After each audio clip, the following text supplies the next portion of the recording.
today we are lucky and fortunate to have Stephan Tait, Sohum Gandhi and Kelly Wickham here to talk about bioenergy.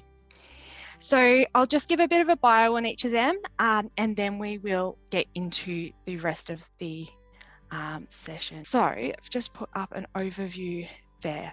So our first presenter is Stephan Tait. So Stephan is a senior process engineer at Scolexia and a senior research fellow at the University of Southern Queensland. He's experienced practitioner and researcher in anaerobic digestion and biogas from Australian agricultural residues. Stephan is the lead author and co-author on many reputable academic research and industry publications, which includes the Australian Pork Limited Code of Practice for on-farm biogas production and use for piggeries. Stephan's also a dairy effluent system designer as well. So Stephan's going to be talking to us about anaerobic digestion today. So our next presenter is Sohum Gandhi, and he's the director of Enriva, a leading Australian company providing energy systems for industries.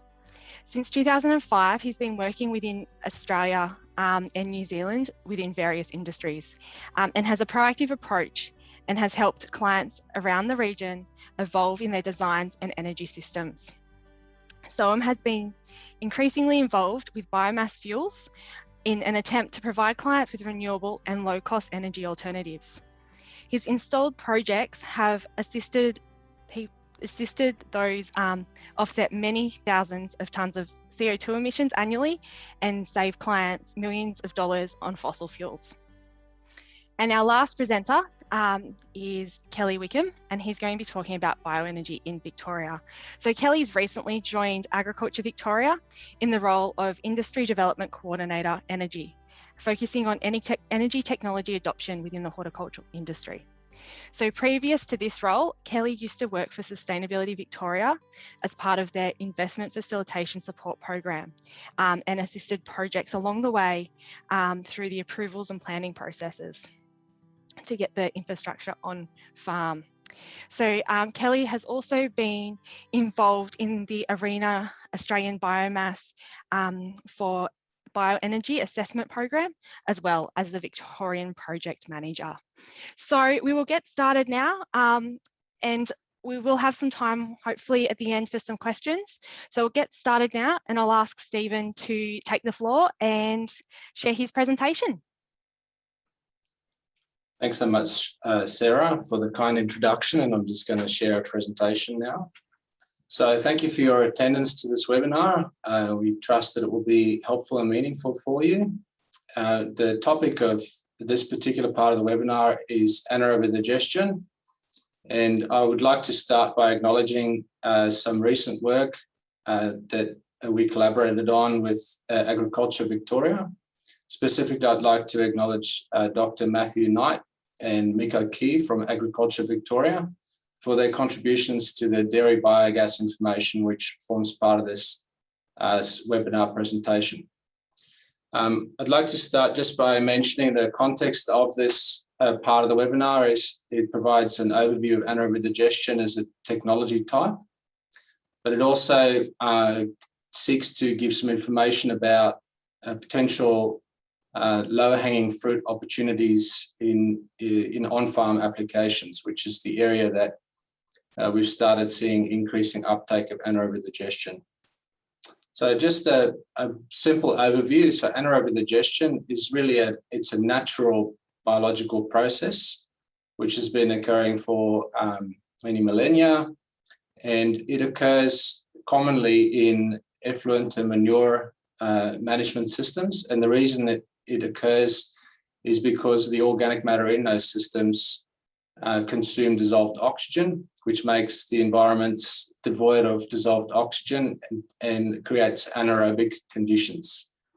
Now, this produces a natural product, a gaseous product called biogas, and in effluent systems, that biogas just makes its way to the surface of the system and dissipates into the atmosphere.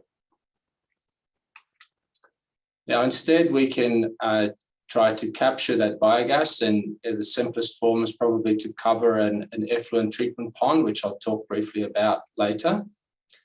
But similarly, if we were to contain the effluent or manure or other organic matter in a vessel or a container to exclude oxygen and apply mixing and heating, we're really just facilitating the same natural biological reactions to produce biogas. It's just in a different container, if you like.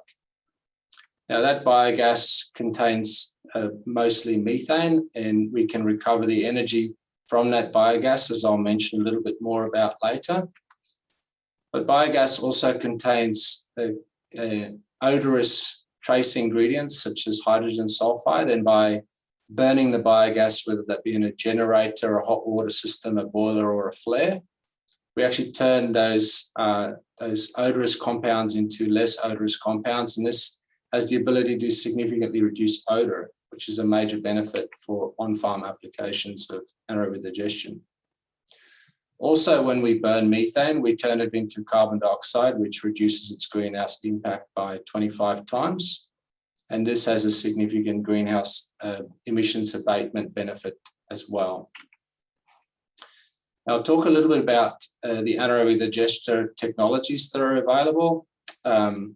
So there's a number of anaerobic digester technologies used commercially, and the selection of a suitable technology is dependent on two main things. The first one is the characteristics of the organic matter stream that is to be anaerobically digested. And just using the example of manure, the total solids or dry matter content of manure can range fairly widely from a liquid effluent, which is produced in on-farm systems with a liquid flush system, all the way through to predominantly solid materials, such as is generated in a bedding style system, say in broiler meat production or in beef feedlot manure case. And the suitability of these characteristics then influence the suitable selection of technologies. So the first technology type, which is now becoming increasingly common in the pork sector, is only really suitable for predominantly liquid-based organic matter streams, whereas we require a higher dry matter content if we were to use a complete mixed heated tank digester. And then there is the plug flow digester, which is less well known, and this is essentially a long, narrow ditch, and the material that's fed into that plug flow digester necessarily should not contain much moisture so that it doesn't settle out, rather moves as a heated plug of material through the digester. And then at the upper end, there are the garage-style leach bed and batch-style systems, which are more suitable for the use with higher dry matter content organic waste streams, and the reason for this being to try and reduce the amount of moisture or water that's required for the process. Now, using concrete and steel in this infrastructure is more expensive than, for example, having an in-ground clay-lined scenario, which is more common in agricultural applications. And just ranking them in general terms in terms of relative capital costs, the covered ponds are less expensive than plug flow digesters, which are less expensive than garage style, and at the upper cost end would be stirred heated tank digesters, because heating and mixing is beneficial by speeding up the digestion process, but it comes at higher capital cost. Whereas for an unheated system like a covered anaerobic pond, typically large digester sizes and long retention times are required to get adequate conversion because the biological processes are slower. And covered anaerobic ponds are also not suitable for materials that settle out and or float, such as fibrous manure, so it may require some pretreatment. In terms of biogas uses, the most common is to either flare, and this reduces odor and also reduces carbon emissions, which under circumstances for eligible projects allow them to earn carbon credits, which has a potential sale value. If we were to seek to harness the energy content, we might use a hot water system or a boiler, or we might use an electrical generator, and Really, this is trying to move away from the status quo of ever increasing energy costs to just simply offset our on-site energy demand. Or if we had an excess, which I'll talk about a little bit more, we can export energy to the grid. Specifically, the most common is electricity. And this introduces a really important balancing act between the energy supply that's available from biogas and the demand that's on site at the facility. And the reason for this is because the relative value of biogas energy exported is much lower than the cost savings value that can be incurred by using the biogas to displace behind the meter or on-site energy demand. And this is illustrated in this graph here. And I do apologize for the small font, but on the y-axis we have kilowatt power demand at a facility, and the orange line is 24-hour daily power demand. And what we can very quickly see is, as is typical of most facilities, the load or demand of electricity varies. And this be if we switch on mechanical equipment and or different heating requirements because of ambient climate. The green area here demonstrates how biogas is being utilized, in this case, I believe in 2 generators, to try and offset as much of the area under the curve, which is the energy demand at this particular site for electricity. The white area is where our biogas generators are not large enough to meet all of the peak demand. And in that case, we need to purchase electricity from the grid. And the green areas above the line is where we have an excess of electricity. And this introduces an important balance with the sizing of the biogas use equipment so that it's large enough in order to displace an adequate amount of the on-site energy demand, but is not too large so that we have a large proportion of the energy needing to be exported. And this is because biogas generators comfortably, according to the manufacturer specifications, typically only operate down to about 7% of their plate capacity, below which either they have to be switched off, or alternatively, if they were to operate without the demand on site, have to export, and again at lower value because of the export tariffs being relatively low. One thing that I wanted to highlight here, though, is that obviously with biogas, unlike other renewable energy sources, the biogas is available 24/7. So it does introduce the opportunity for us to try and balance demand and supply as best to displace as much of our on-site energy as possible. The other important consideration is the availability of biogas energy. And I want to just demonstrate 2 concepts here with the scenario of dairy manure. Now, in Australia, we have predominantly pasture-based systems when it comes to dairy production. That is shifting slowly for a small proportion of the industry towards intensive housing where the cows are housed indoors. But with pasture-based systems, only a small proportion of the daily manure output is actually deposited on concrete surfaces where it's collected from.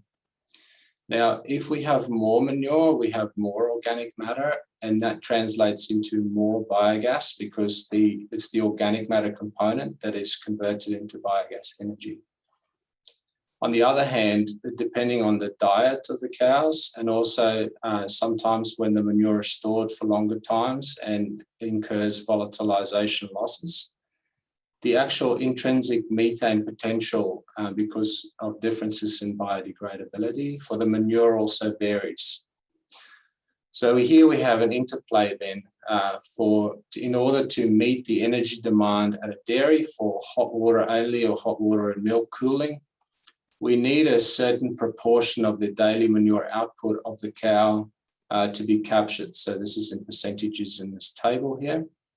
And if the material has a higher methane yield, then we need less material to offset the on-site energy demand, whereas the opposite, we need more, a higher proportion of the daily manure. Or we need to meet that organic matter biogas demand with other organic matter sources. Now, as is pretty clear here, with pasture-based systems, typically we're capturing about 10% of the daily manure output. So we require a fairly large or fairly high methane yield to meet the on-site energy demand. But as we move indoors with a proportion of the industry, we're moving in this direction where we're starting to capture something of the like of 40%. And so it becomes clear that very soon in such a system, we actually have enough biogas to meet the on-site energy demand. We don't really need a very high yielding material to provide the on-site energy demand anymore. I want to shift gears a little bit and talk a bit about where the potential low-hanging fruit opportunities still are in Australia. The first is probably the most common, commonly known example of biogas because of recent applications is in pork. And this is where Australian piggeries produce a liquid effluent, which is amenable to treatment in a covered pond system. And that produces biogas, which can then be used on site for electricity generation and hot water production, or the electricity can be exported. And interestingly, when biogas is captured in this way, it has the ability, as I explained before, about fugitive methane emissions being turned into carbon dioxide. It can actually reduce pork supply chain greenhouse gas emissions by 60% or more. So it also, for eligible projects, enables them to earn carbon credits. I want to demonstrate the importance of economies of scale here with two case studies. The first being a fairly large piggery, which invested $980,000 or so in 2011, 2012. They had a very profitable project, which paid back in 2.5 years. Also depending on carbon credits and LGCs to support their revenue streams, generating around 270 kilowatts of electricity with hot water recovery. The second case study, which was much smaller, invested a smaller amount, but yet significant investment in 2017 and had a moderate payback of 6.5 years. So very clearly here, it becomes clear that there is an economy of scale at play. And the second case study is what could be considered a moderately sized piggery, and the first is a large sized piggery. So a fair proportion of the moderate to large sized piggeries can potentially harness biogas profitably. The next example, which is a scenario analysis, is capturing effluent from an intensive dairy housing system. And that is generated by flood washing of alleys, screening that effluent and using the screened liquid fraction in a covered pond system to try and keep the capital costs down and to produce electricity on site for heating, cooling and other. And as is shown on this graph here, there is also economies of scale at play. And for cow house systems of about 1,000 cows, we're looking at, and for this scenario, an estimated payback of something like 7.5 years, which quickly goes down to 5 years. So projects becoming quite profitable for much larger size systems. So this is a good low-hanging fruit opportunity, which will likely see increasing application. The other area which I just wanted to briefly touch on is a centralized co-digestion facility, and this facility very importantly relies for its feasibility on the cost of transport, but also gate fees that could be received for diverting material away from landfills where a levy is incurred. The important considerations here, if these were to be on farm, are biosecurity and also the suitability of the waste type in terms of its moisture content and material handling properties, in terms of matching that to the digester which is installed. So in conclusion, hopefully the talk provided you with some idea that biogas can provide 24/7 renewable energy. That biogas use is also able to reduce odour and greenhouse gas emissions considerably, and that's a major benefit. That there are various digester types with depending on cost and waste characteristics. the potential low-hanging fruit opportunities, which we'll likely see increasing uptake in, and then that important consideration of balancing on-site energy demand, the biogas energy availability. And that concludes the talk. Thank you.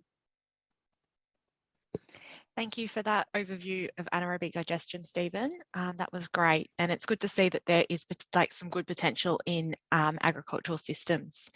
I'll pass over to Sohum next. So Sohum's going to talk about thermal bioenergy.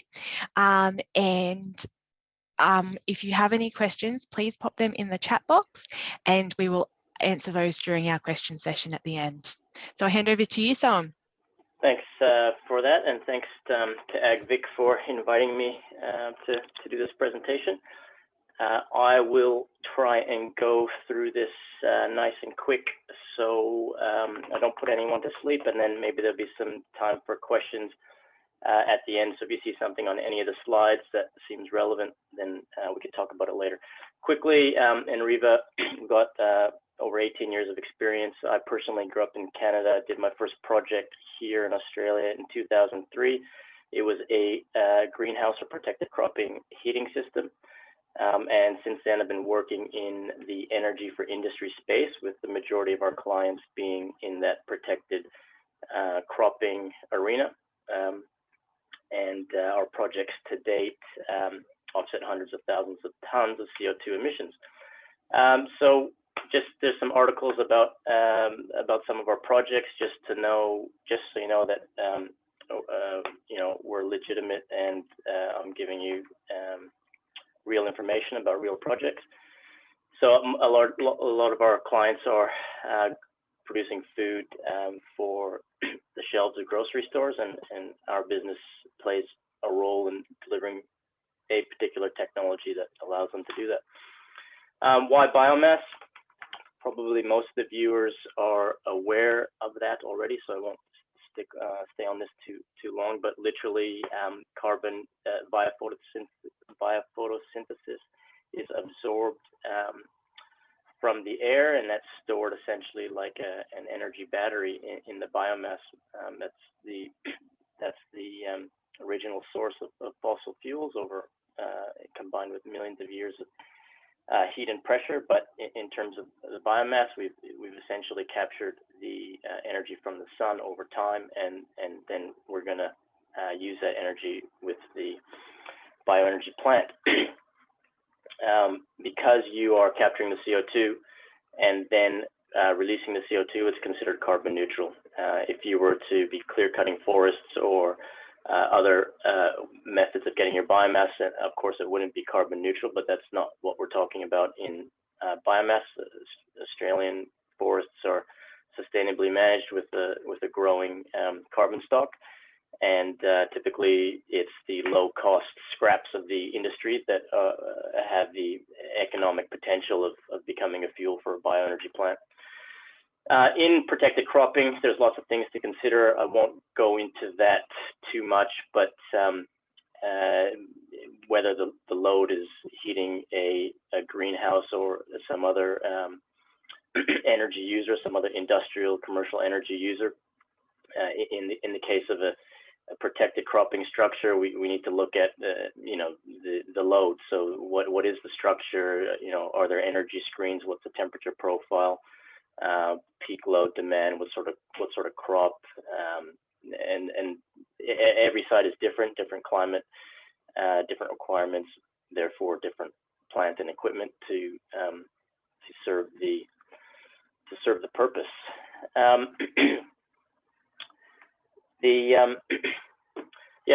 There's many considerations, and obviously for these type of industries, the energy requirement is huge. It's a major one of their costs, and so making those high-level decisions is very important. What type of fuel are you going to use? In this protected cropping industry, there's often a CO2 fertilization going on. That's a different feature as well, which makes a large difference in the options chosen and considered. And then with these sort of projects, they can be major capital infrastructure projects. So making the right decisions up front has decades-long impact on the business and on the environment. So I'm going to jump into 3 real projects. These are just projects that seemed suitable for this presentation. Just so you, this is firsthand information. These are the clients there. They're the owners and the instigator of the project, and Enriva is the principal technical partner. So you're getting the information directly. It's not third-hand information. So this is JSUers in New Zealand. We are in the third, I'd call the third phase of the project. They had 30 megawatts of coal heat power, and in New Zealand, there's a government mandate to end coal usage, and there's a ETS for fossil fuel, a penalty for using fossil fuel. So this project has been going on for a few years, and because it's such a long-standing site that's developed over decades, they had coal plants all over the place, and as they added the new hectares of glasshouse, they added new coal plants. So there's over kilometers coal plants, and there was 8 of them, totaling 30 megawatts. So the first stage of the project was integrating all of that so that the potential was then there available to convert it to a renewable energy source. So the next few pictures are that stage of the project, which is now complete, and then the stage that we're working on right now is adding the renewable energy plant. This is the sort of equipment that we were looking at that was there. This is decades old equipment, and it's not bad. I mean, it looks bad, but it was well maintained, and part of being renewable is not throwing away your equipment, maintaining it, keeping it going. And they did that for decades, and they had 8 plants that sort of looked like, different versions of this. But because it was their fossil fuel plants, they wanted to evolve or modernize. So lots of design planning. As I said, all those sites, all those plants are spread over kilometers, combined across their site, and it wasn't like back in in the 70s or whenever the first crop went in. It's not like they had a vision that they would be at 10 hectares of high-tech protected cropping at some stage. So wasn't so much a failure of planning. It's just how it is and how it happened, and the success of the company. It ended up in a position where the energy infrastructure didn't make sense anymore. So lots of planning, and that's a big part of it. And then, okay, we've got to now get this show on the road. So there ended up being 14 containers of goods in the procurement. We had to combine and tie in integrate the energy system as per the plans that we had designed. And this is what it looked like on site. It was a big deal. It was a lot of trenching to get the insulated pipe all the way around the site so that we could bring all the energy into one combined point, create energy storage, and have a entry point for the new renewable energy plant. So big works. That's the slab going down for a 2 million liter heat storage tank. That's the installation and erection of that tank. So it's 12 meters tall and insulated. This is the manifold. That's the in my background of my video right now is this completed manifold. It is where we integrate all the plants together. A couple of aerial views of the pipe work going in, and there's, as I said, this goes around for kilometers around the property, but this is back at the manifold building. Finished heat storage tank with the insulation and cladding, and those are some large diameter pipes going to one of the particular zones. That's the plant room. Basically, in conclusion, on that site, we integrated all those plants together. We decommissioned 5 of the plants. So by integrating all those plants and keeping the most modern of them, we were able to decommission 5 of the plants because they were oversized, inefficient, and by the energy integration project, they were not needed. We've just by the efficiencies gained in doing this energy integration, we've had a 20% energy reduction. So the project is not just about changing to a renewable fuel, but it's also about increasing the efficiency on site. So you can use less fossil fuels, and then you can also replace the fossil fuels. So by the end of 2022, the new biomass energy plant will be connected to this manifold. So then the remaining 3 plants that are still online, remaining 3 coal plants that are still online will also be decommissioned. So it'll be a carbon free, or it will be no longer a carbon emitting site. This is another project. This is in Lyndhurst, Van Wyck Flowers, similar thing. This was a few years back.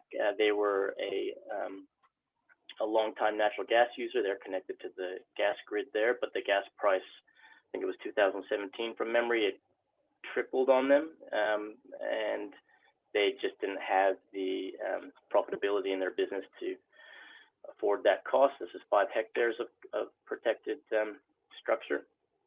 So we came in and had 12 months to come up with an alternate solution so that they could have an energy.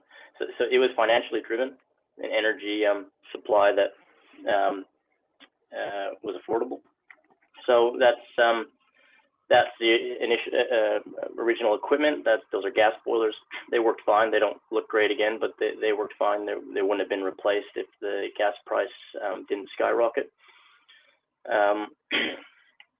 And similar to the previous project, we had to integrate everything, put in a plant, and there's a whole lot of engineering challenges that go along with that, and you'll see here in the next photos the progress and completion of the project. So these are technical aspects of the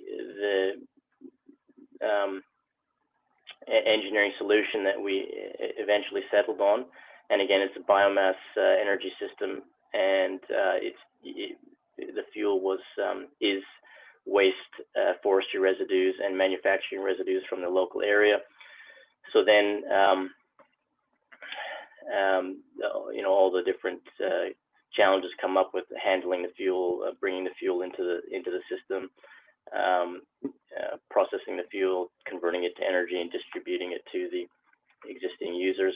So that's more detail on that. I won't go into those technical, like those specifics, but if there's questions on it, I can answer it. There's a lot of concrete and steel and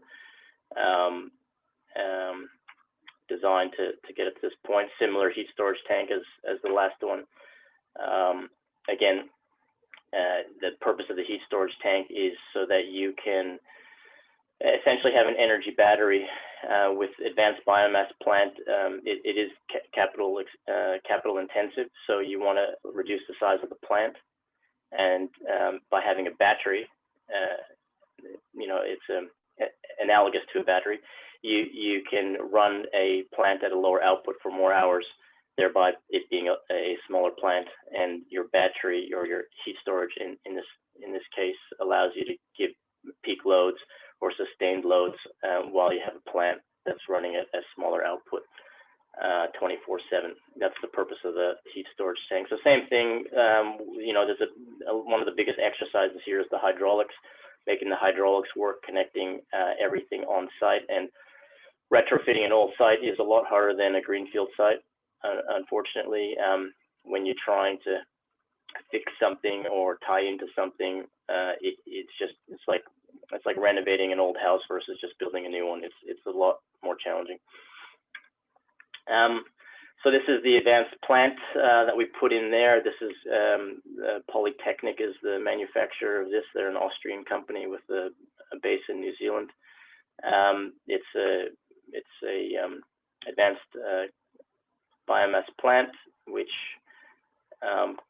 essentially converts the waste wood or the waste biomass into energy, hot water in this case. Completed install. I can go into details here if there's any questions, but in the interest of time and allowing Kelly to speak at the end, I will just go through that real quick. You've got a furnace there in blue, and the pink part on top is the actual heat exchanger. It's got automated cleaning on it, and in the background you can see you can see the emissions control module and air preheater. So again, this was completed a couple of years ago now, 3 I think, and we turned off the gas. Had about a 4-year payback in terms of the gas savings versus the capital investment, and it's scheduled to offset 60,000 tons of carbon emissions. That's where the fuel goes in. This is a small project called Chislett Farms. Closest town of significance is Swan Hill in Victoria. This is an example of a smaller protected cropping business. Well, not so much that the business is small, but the heated space is small. And typically with small plants in the space of biomass energy, it's hard to make them stack up financially. Just the economy of scale is not there. So what happened on this project, in order to make it work, they don't have gas on site, and because it's so remote, the LPG cost is astronomical. So again, for financial reasons, we looked at biomass. To make it stack up, we essentially did a pre-build plant, including the plant room overseas. Designed everything, 3D modeled everything, designed it, including the hydraulics, electrical, everything, pre-assembled it overseas in a factory, disassembled it, shipped it in containers, and then reassembled it on site. So this is just some shots in their greenhouses. This is the 3D modeling part of the project. The building's got a fuel store in the top. Is the hydraulics here, heat storage tanks are back here, much smaller, and manufacturing here, fabricating in the warehouse. Everything, we just basically marked it out and built it as though it was sitting on site, and then disassembled it. On site, essentially, we put the slab down, so it reduces the site cost a lot, which is a major issue with smaller projects, because it just becomes such a big part of the capital, doesn't stack up otherwise on the small projects. So we did the slab and the internal heating hydraulics in the greenhouses. Then while that was happening, the goods were being transported to site. Here they are being unloaded, and installation on site is essentially reinstallation, putting back together what you just took apart, and that's it. So that's the picture on the bottom left is the fuel bunker, which is what he's loading here on the bottom right. And we started with a red gum sawdust, which is a very powdery, fine sawdust, and currently they are using olive pits as their fuel source. So we changed over the settings, and they are now on olive pits. So it's just some photos of handover commissioning. It's all plugged in through the Ethernet cable. So I log in right now and check the settings.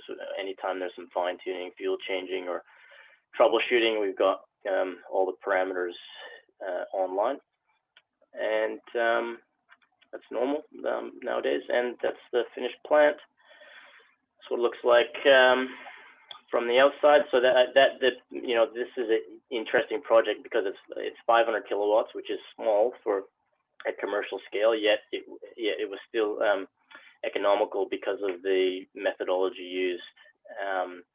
Whereas normally with the larger sort of projects that were in the previous examples, it wouldn't stack up on such a small project. But in this case, it did because of this methodology. So that is the end of my presentation. There is Yeah, any slides here that you want to ask some questions on, we can flip through and have a chat about it. These projects are very doable. They are challenging. So if you know, if they're being touted as being easy, that's probably needs to requires a bit more research to understand what you're up for. But they are doable, though they are challenging, and they do require a lot of homework because every site is different. Thank you. Thanks for that, Sohum. And in the interest of time, I will get Kelly to pop up his presentation. We have had quite a number of questions, and some great questions are coming through, but we'll just leave them to the end there. So just, yeah, Kelly's getting his up, so I'll pass over to Kelly. Okay, we'll get straight into it. So just a few points. I just want to cover just a few points about what's happening across Victoria. And just wanted to thank Sohum and Stephen for some really informative information there. We could have gone all day on just the projects that are across the state, but we'll just give you a summary of what's happening in Victoria with respect to bioenergy. And this first slide just represents some of the resources that are online within the government of Victoria with related straight to bioenergy. So there's links within these images back to resources like business cases and information sheets as well. So we can make this available for you afterwards. As it stands today, you know, Victoria's got a very diverse economy, and the status of bioenergy in the state represents that diversity. We've got bioenergy facilities and aged care facilities, paper and recycling, food and beverage manufacturing. There's even a biofuel producer up near Bonawatha. And interestingly, that diversity in the Victorian economy stands to reason. While we only represent 3% of the land mass, the agriculture in Victoria here, I think it's something in the order of 27% of all food and fiber exports comes out of Victoria. 32% of all of our exports from prepared foods come from Victoria. 77% of all dairy exports come out of Victoria, and 50% of all horticulture exports come out of Victoria as well. So that's diversity, but a huge strength in agriculture, which I'm just flagging the huge opportunities that are represented for bioenergy as well. Today, we've got examples that cut across all types of technologies: biomass boilers, anaerobic digestion, combined heat and power, and we've even got a gasifier that has been previously funded by Sustainability Victoria. And we've also got a series of supporting programs that look at grants and funding packages that support normally infrastructure rather than some of those pre-development cost support that's necessary to getting to construct. I think what's required is that we need a more structural support, and that might come in the form of feed-in tariffs or mandatory targets and whatnot. So that's on the horizon, but in the meantime, we still do support bioenergy here and there, and it's quite ad hoc at the moment. And compared to other jurisdictions, bioenergy is actually still, after 10, 15 years of its mention during the renewable energy target when John Howard was around, and it was supposed to stand as a beneficiary of that renewable energy target, it still plays a rather niche role, which is, I think, is quite interesting. Just look across some of the other jurisdictions, look at those green elements here in Denmark. See the green components there. That's all renewable energy, and 23% is bio. Interesting. Everybody thinks it's all about wind and solar, wind particularly in Denmark, the home of wind. Sweden, you got like 30+% renewables, and 24% of that coming straight from bioenergy. Brazil, again, 40+%. Most of that's biofuels, but again, bioenergy is a big deal in many other jurisdictions, and yet here we go. Victoria is very representative of the rest of the country. So don't know what's happening there. We've got a long way to go. We've got experts around the place like Sohum and Stephen and many, many more that can get us there. We just need the right settings, I think. So these are current systems in place across just agriculture. There's about 30+ bioenergy facilities in the state, but these 10 represent what we've got in agriculture. So we've got a biofuels producer, on-farm biofuels producer, to piggeries that have deployed AD. We've got an AD unit at a dairy farm, but I think it's been pulled for another project, and they're looking at reconfiguring that so they can get better use, higher use of the effluent streams that are on site, and looking at co-digestion, of course, to pump up the biogas volumes, which Stephen alluded to earlier, which will make a better business case. And then the rest of these here are much like what Sohum's done. A couple of these projects are Sohum's as well. There's 3 of those, I think, are 3 of those are Sohum. So biomass, thermal, advanced systems that provide heat for largely protected cropping, but not entirely. Meredith area is the exception there. So yeah, just going back to that point about how we support bioenergy, we've been funding projects since 2011 and even before. The photo I showed you earlier in the top right-hand corner was back at Tatura wastewater treatment facility. So that goes back to Renewable Energy Support Fund of 2007, I think it was. The Sustainability Fund put $2 million into Vizzy's recycled paper plant. That's a $15+ million project. I think it's even more than that, sorry. Kiora Piggery, that came from Sustainability Fund support. It's just a covered lagoon, pretty simple yet effective. We've got reconditioned forge engines there producing the energy on that site. So just goes to show you how amazing these things can be configured. Western Water is a co-digestion unit. So they basically refurbished an old digester there. We put in some integrated systems there to make sure the food could be brought on site to co-digest with sewage, and pumping up the volume of biogas there as well. And for the first time ever, we've convinced our governance team to support a project at its development cost phase. So that's, in upwards of 6 figures to get to construction. So we're talking about approvals and contract arrangements for fuel suppliers, the whole 9 yards. It's a very expensive process, that step. And for the first time ever, we were able to support largely what's an NGO or a community group in getting through to hopefully construct at Castlemaine. That's a long way off, but we're pretty confident about that one. And again, highlighting, so those are all one-off support packages. One of Sohum's projects, the Van Wyck he showed before, has actually been incentivized through the Victorian Energy Upgrade Scheme, the M&V scheme, which basically pays for greenhouse abatement per ton. And I think there was in the order of $500,000 produced for that program alone, based on the value of VEECs at the time, or Victorian Energy Efficiency Certificates, which today would be worth 3 times that, over $1 million. So the project on the cards right now, the ESC is looking at, that could generate in the upwards of $1.3 million in VEECs. So this is not to be forgotten. It's a really good incentive program, but it's all behind the meter. You can't, nothing to the grid counts. It's all behind the meter. So again, going back to that structural support, I think we need something a bit more sustained and more strategic to really drive investment in bioenergy in Victoria, which may be on the horizon. And just that last graph on the bottom there just shows we've got 2 major policies we're pushing for beyond climate change and renewable energy targets, but also a circularity target, and bioenergy facilitates all of those, not like any other technology I can think of. So if you can think of one, let us know. But bioenergy ticks all the boxes. And in emerging developments, Ray's online there. We just spoke to Ray earlier today. He was saying that Skipton's on its way to commissioning. So that's a replication of what happened at Beaufort. It's another biomass thermal project. It was 200 kilowatts or so for Beaufort. Skipton's going to be a little bit more than that, but they're using for the first time ever straw pellets, which is pretty exciting. Devo, so that's the DeLorean Victoria 1 anaerobic digester at Stanhope. That's several $1 million. That's looking good at the moment. I think the EPA may have given them the tick. We'll know more about that in the coming months. Resource Resolution was supported through SV. They've got EPA approval. I'm not entirely sure what that is, but that's another significant anaerobic digester if that goes ahead.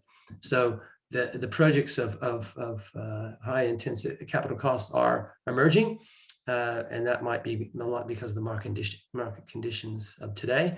And we're still waiting on the announcement of the National Bioenergy Roadmap, which will point us in the direction of biomethane to grid. We're looking at industrial thermal heating, and obviously getting into bioenergy to support that. And it's also going to point to sustainable aviation fuels as well. So much on the horizon once that's released. I think that's been with the minister for a few months now, but yeah, we'll get there in the end. And Victoria's got its own gas substitution roadmap, which biogas will play a significant role in delivering against, that's under development as we speak, for release in 2022, hopefully. And as we speak, also, there's an evaluation going that's taking place on the $2.3 million Waste to Energy Fund. The only reason why I mentioned that is because as part of that, the team is looking at best practice global incentives, leverage programs and policies, I should say, that government can deploy to drive investment in bioenergy. So watch out for the results of that. Hopefully we'll see a whole lot more investment as a result. I just wanted to present, just to let you know, I'm on board with AgVic, and we're looking at serving the entire agriculture industry at large, is supporting them through the bioenergy development investment stage, and looking at business cases, feasibility, you name it. We're looking at a service for all of ag in bioenergy. So thanks for that, Sarah. Thanks, Kelly. And also thanks to Stephen and Sohum for their presentations. I am just going to pop in the chat there and the evaluation form, just noting the fact that it's 521, and I understand if some people do have to potentially leave, but we do have a fantastic list of questions here. So we will get started on those questions. I'll just ask Sohum and Stephen to turn their webcams back on, and we'll get started on these questions. So the first question I have got is for Stephen. Does the energy content of cow manure indicate low digestion efficiency of the cow? And are there any products to improve cows' digestion efficiency that you're aware of? Yeah, that's a good question. Yeah, look, the digestion efficiency of cows is probably not my area, but it is correct in assuming that they are correlated. So yeah, certainly if the digestion efficiency increases, then there's less biodegradable material at the back end. So yeah, thanks for that question though. But yeah, maybe I'll have to defer the question in relation to better diets to some others that are more qualified. Fantastic. Thanks for that, Stephen. There is a comment here. Thanks for the insightful presentation on AD. I do, however, wonder the economic feasibility of siting AD systems in rural farms. Livestock manure is prone to NH3 inhibition, and co-digestion has been recommended as an appropriate approach to enhance the efficiency of the process. Are carbon-based substrates readily available on these farms? If not, does the cost of transportation of such substrates to livestock farms being considered for these systems?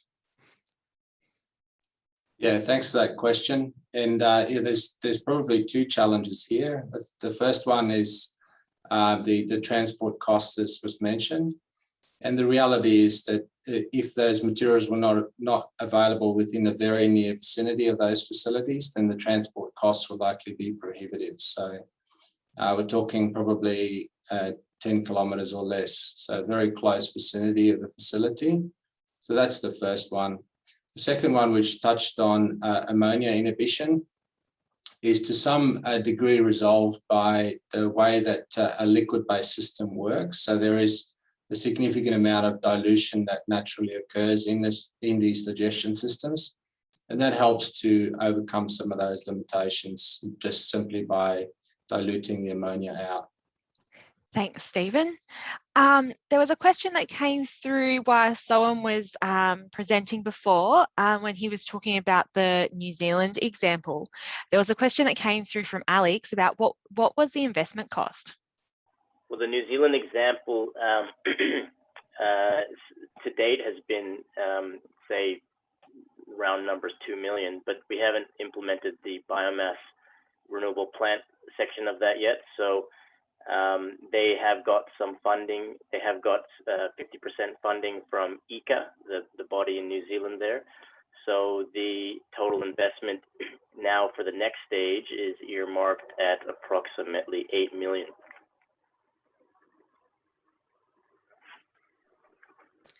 Thanks for that, Sohum. So there's quite a large investment going in there into that one. So there's a question here for Stephen. what are the impacts of novel methane reducing feeds like seaweed on the methane potential of ruminant manure? And how will this impact the percentage of deposited manure required for operation of biodigesters? Yeah, thanks. Look, it is true to say that the large majority of agricultural greenhouse gas emissions does originate from ruminant rumination. So it's not from the effluent management system. I did mention the great example in the pork sector though, where because of proportionally less emissions in the animal, it means that a greater saving in overall supply chain emissions can be essentially realised by introducing a biogas system. But that's not the case across agriculture, as we know. So yeah, in terms of seaweed and feeding seaweed to ruminants, again, this is a feed-related question, and unfortunately, it's not my area. Yeah. Thanks for that, Stephen. Just as we've reached 1 o'clock, I understand if people do need to leave, as that was our advertised time to end, just please encourage people to complete the evaluation, because that gives us some really valuable feedback about how you enjoyed this presentation, and also hopefully can give us some insights into what you're looking for later. But if it's okay with Sohum and with Stephen and Kelly, we'll continue on with the questions. So the next question was for Sohum. How large does a glass house operation need to be to make bioenergy scenarios viable? There's no rule of thumb for that. It depends on your budget, essentially your capital scenario. But I can tell you typically, typically under 1 hectare, it'd be unlikely to get a advanced biomass energy plant to stack up. Even at 1 hectare, it's tricky. However, that last example I showed was sort of defying that situation. That was, I think, off the top of my head, 3,000 square meters of heated area, so 0.3 of a hectare. And we managed to make that stack up with a very good return on investment, say around 3-4 years. Payback of 3-4 years. But again, there's so many different parameters. Like they're not on a natural gas pipeline. Their coal is not an option, both by choice and by location. And so their alternative or the comparable would be LPG. And because they're remote, it's a 5-hour drive from Tullamarine.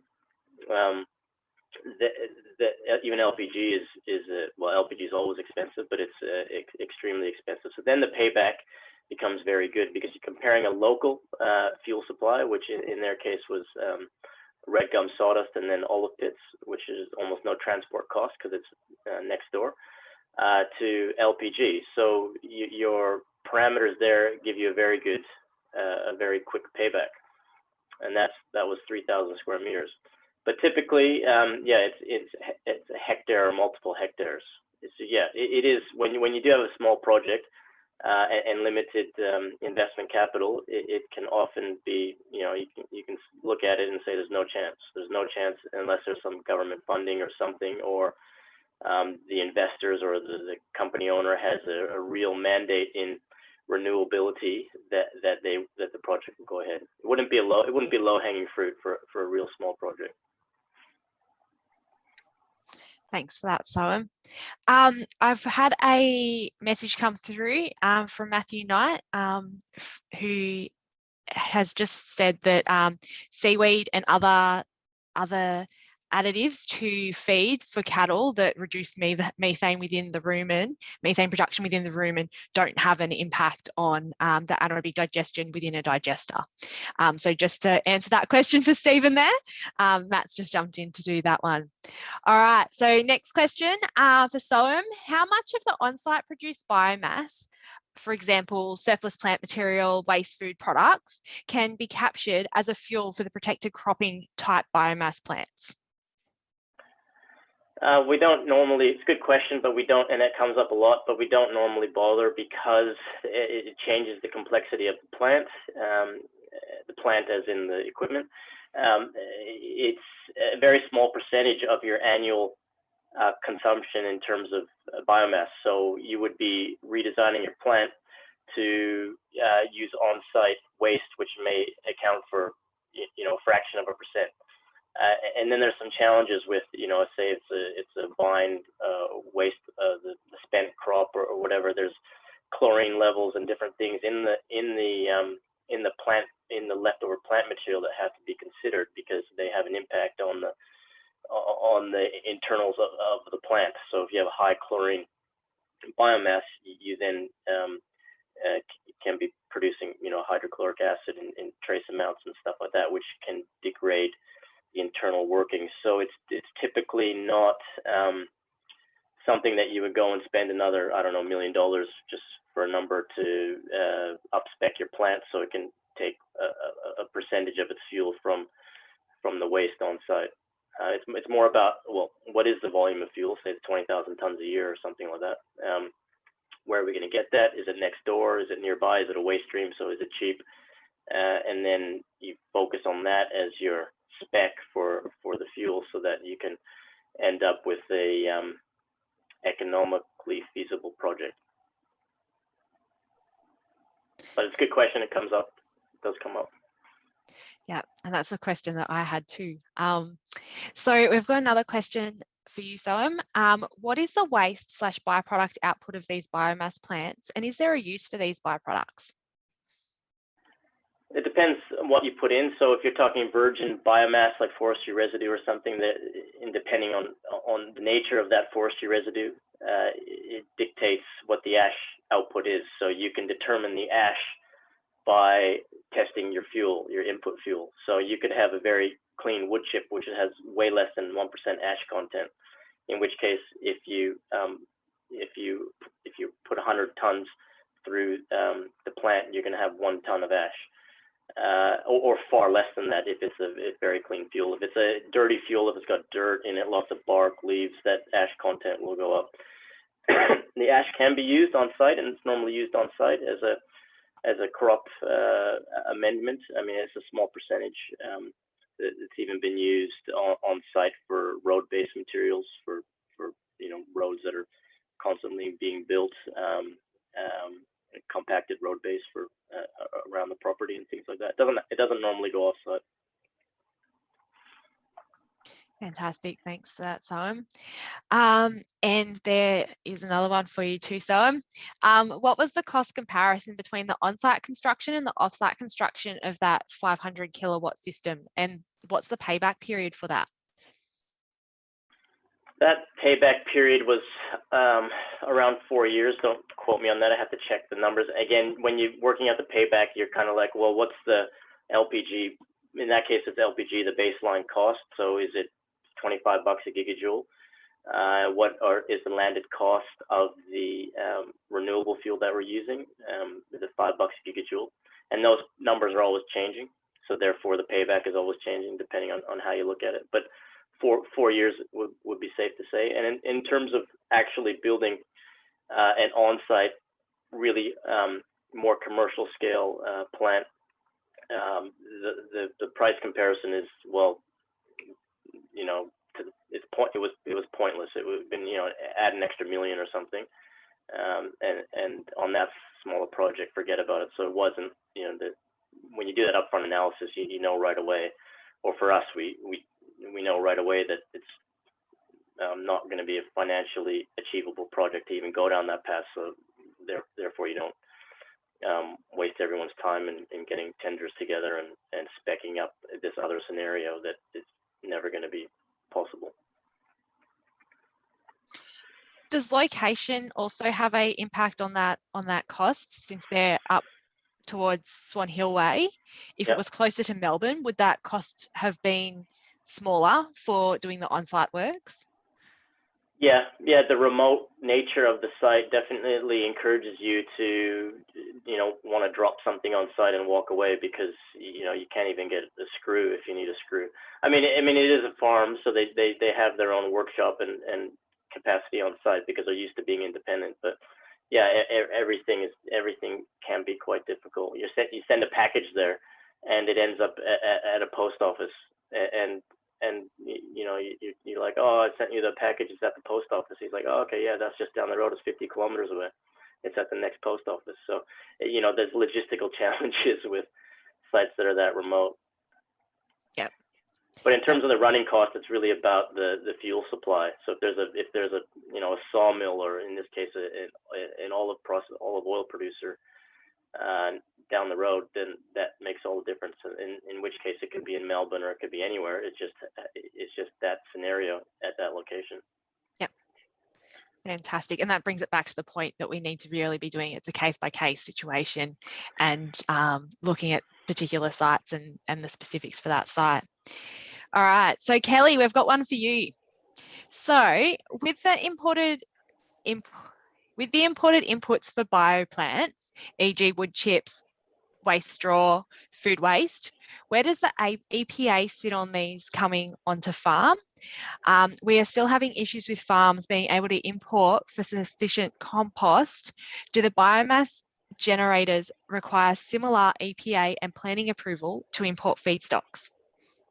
So anything over 100 tons per month, it immediately triggers an EPA interest. Anything that's liquid has to be registered with the EPA as well. As Stephen knows, that liquid wastes are treated in a completely different way and are considered a reportable priority waste now here in Victoria.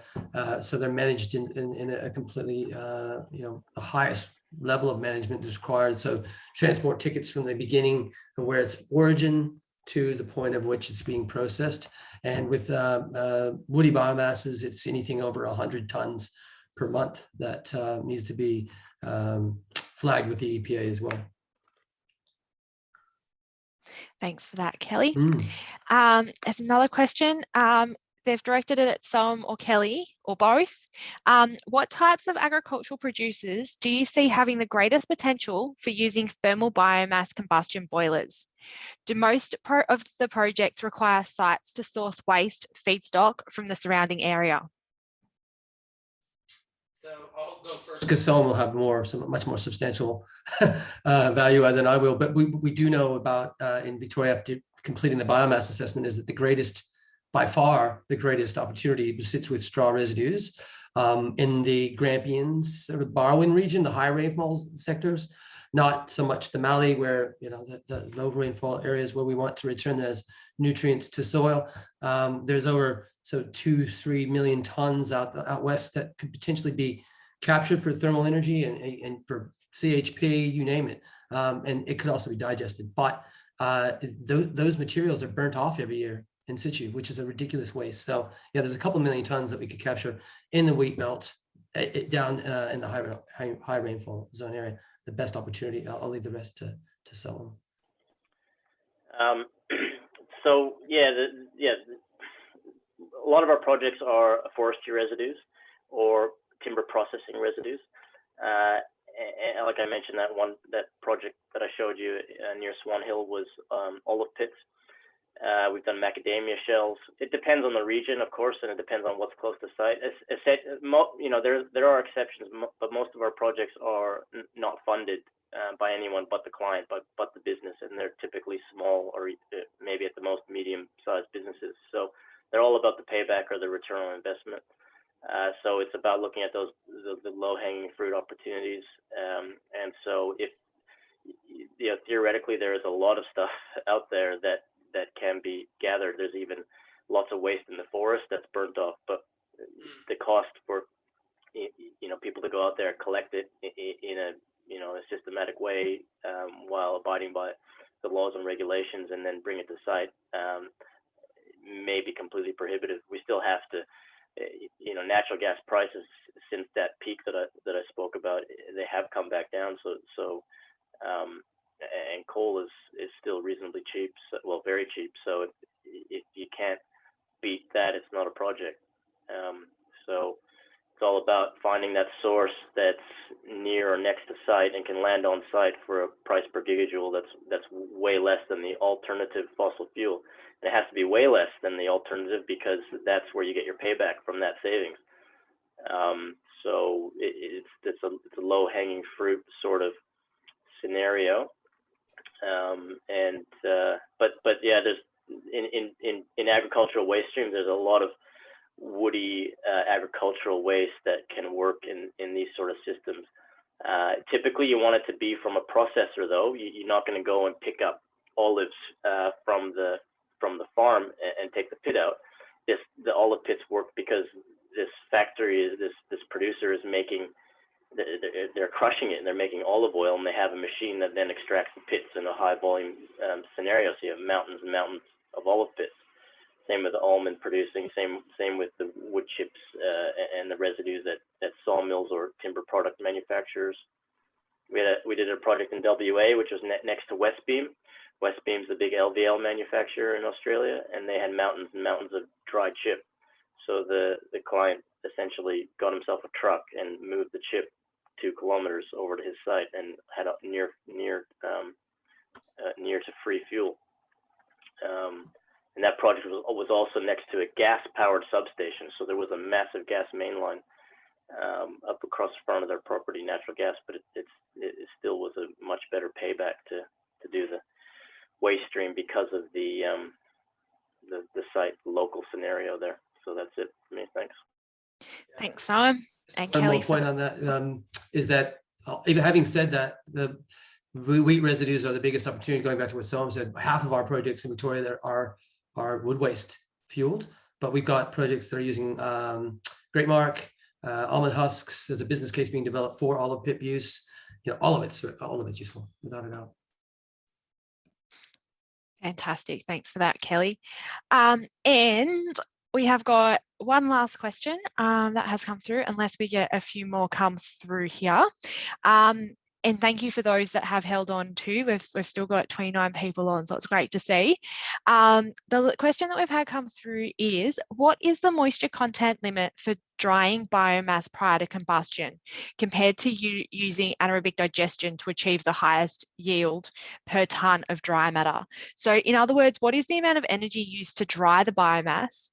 And is that potentially more than the energy yield gained? So what's that balance? So yeah, what moisture content, what is that balance between that, getting that ideal moisture content and making it work? So I can go first.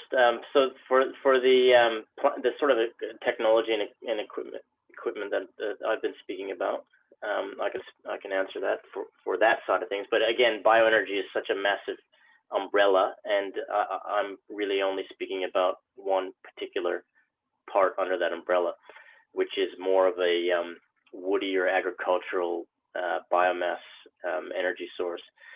In our projects, because they're normally large commercial projects, we don't do any external drying. So we design a plant that works with the available fuel at the available moisture content of what it's going to be on site. So we have projects that use forestry residue, for example, up to 60% moisture content, and with the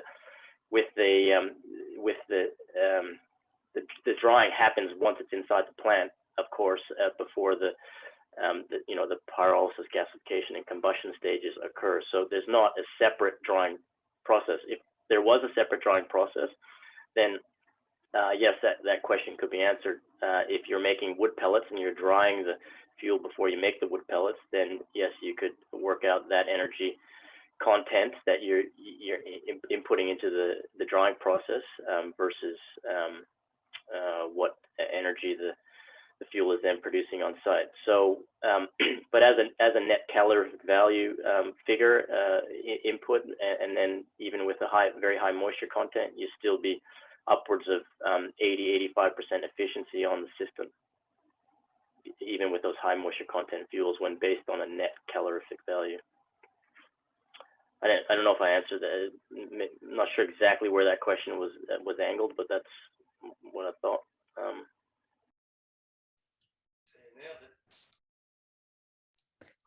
Kelly, do you have anything to add there? No, he's the man of experience. He's pretty much, mine would be completely theoretical. Daryl Sugar is probably online. He could give a few insights to that, but I think that's pretty much quantifies it nicely. Stephen, did you have anything to add in Yeah, there? look, I was just going to say with anaerobic digestion, anaerobic digestion really is more suitable for wetter materials. So it's a technology that's suited at materials with a moisture content of 70% or higher. So yeah, so I just wanted to add that. Thanks for that, Stephen. And looking at the questions there, we haven't had any more come in, but we've had some great feedback in there as well come through. But I would like to call it to an end since we've gone about 20 minutes over time, and like to thank Stephen, Sohum and Kelly for their time today, and especially for their time with us going over time today, and being quite generous there in giving us that extra time. And also thank you to everybody that's online. We've still got 27 people online, which is great to see. And it's great to see so much interest with over 100 registrations for this particular webinar. So thank you to all of you.